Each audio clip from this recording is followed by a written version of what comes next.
Hoje somos conduzidos ao coração da revelação de Deus.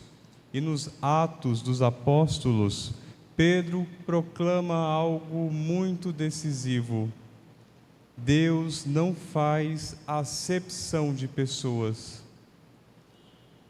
Deus traz para perto de si todos, seja os judeus, os israelitas, seja os povos pagãos. Cristo Jesus traz para a comensalidade, para a partilha da mesa, todas as pessoas, não segrega.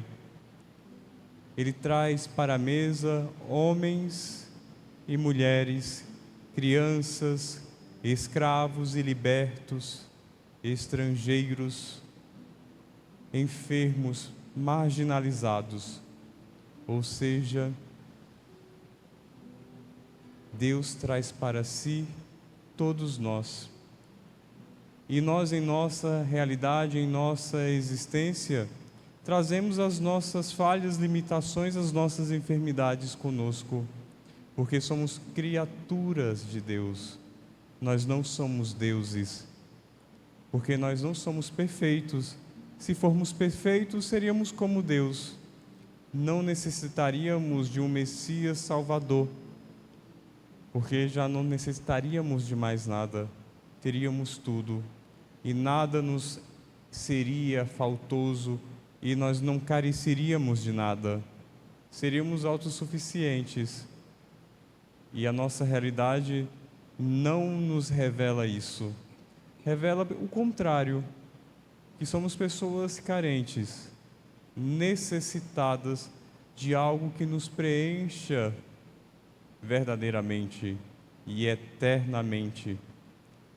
E este que vem, o Cristo Jesus, o Verbo encarnado, vem justamente para nos preencher daquilo que nos falta, para dar sentido à nossa vida, orientar os nossos caminhos.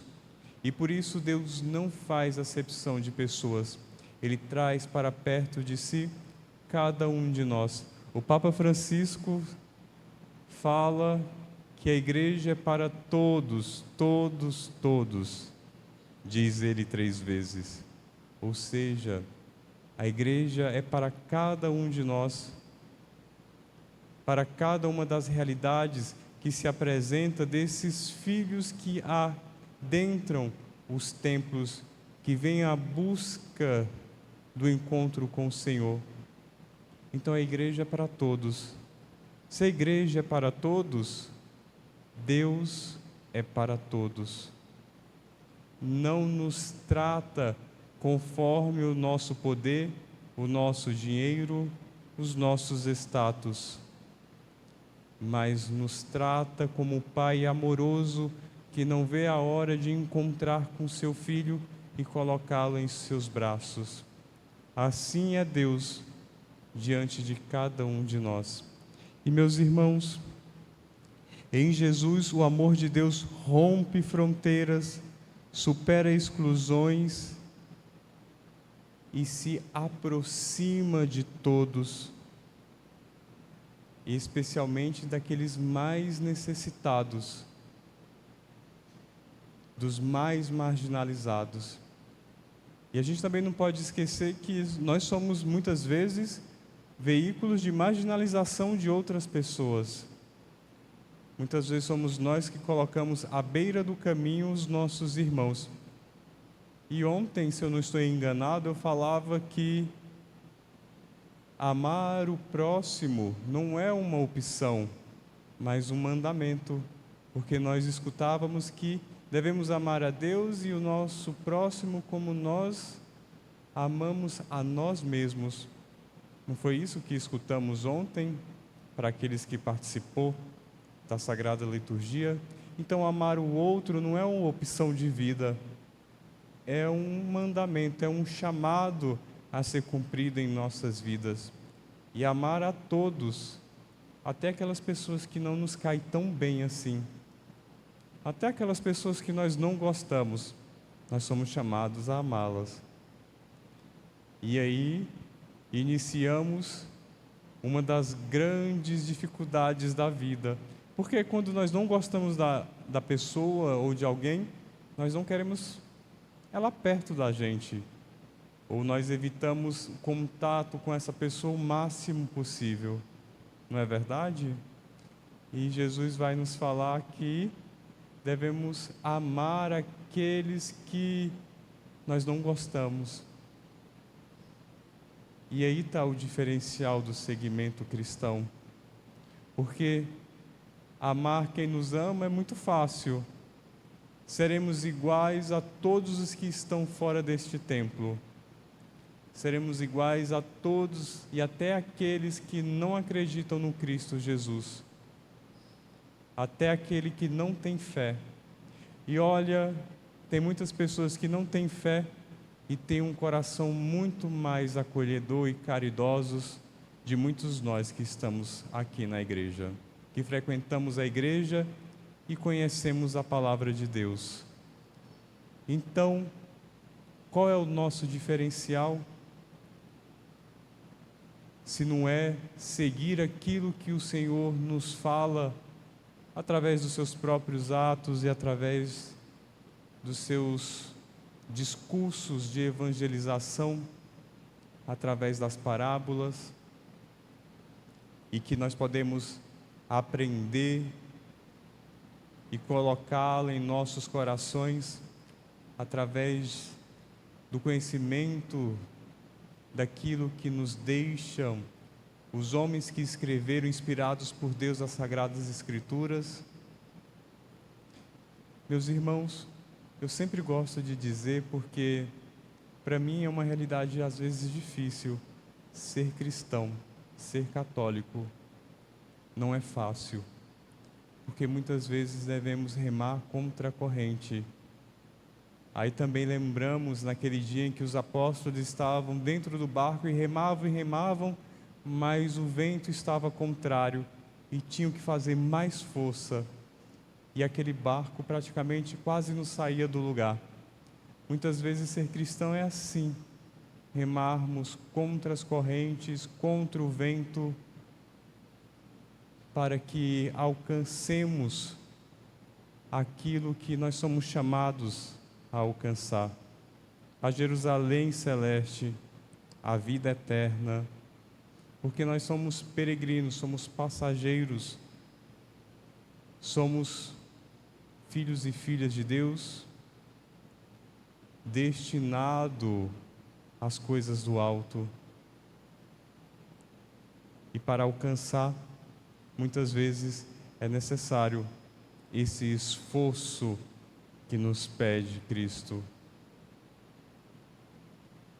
E esse esforço nos dará um prêmio.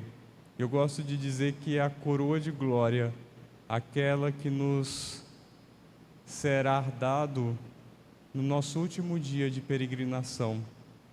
E aí, fazer sentido aquilo que nós rezamos através das orações eucarísticas, que louvaremos e adoremos o Senhor junto com os seus anjos e santos. Essa é a nossa finalidade, o nosso destino. E para isso é necessário termos o desejo de uma vida de santidade. E essa vida ela é construída a cada passo que damos.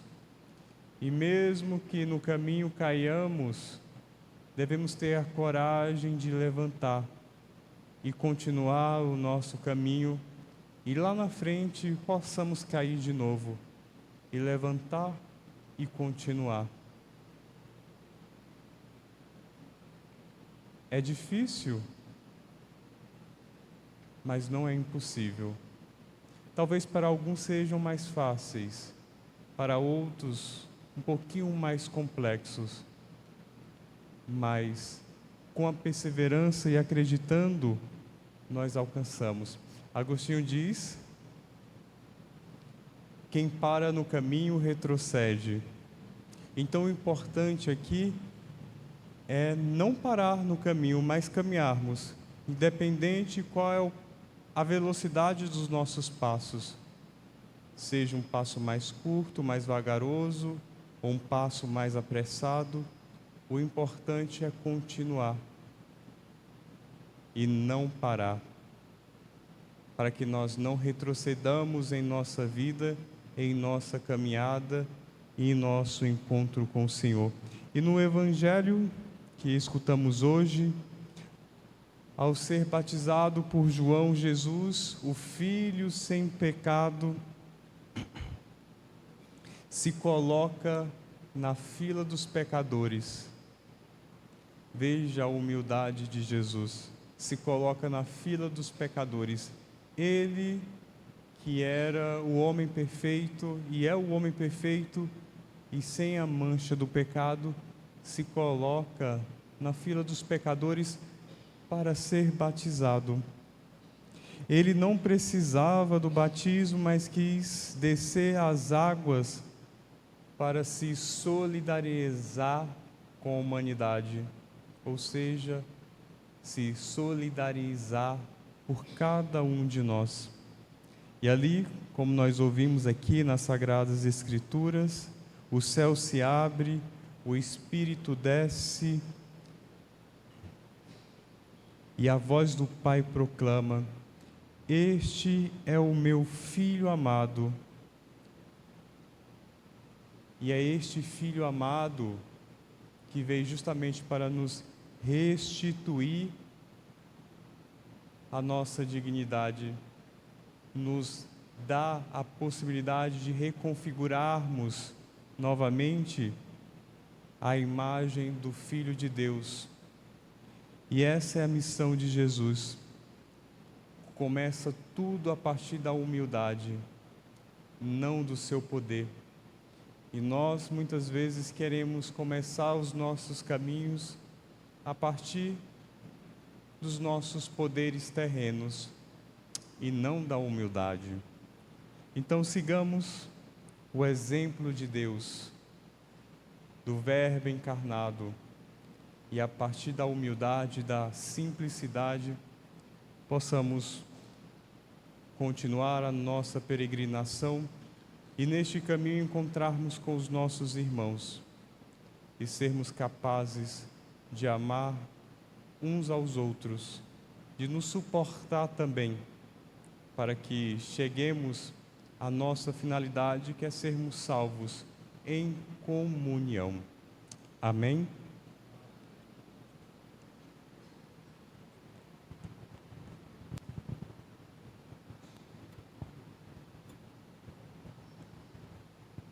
Professemos a nossa fé. Creio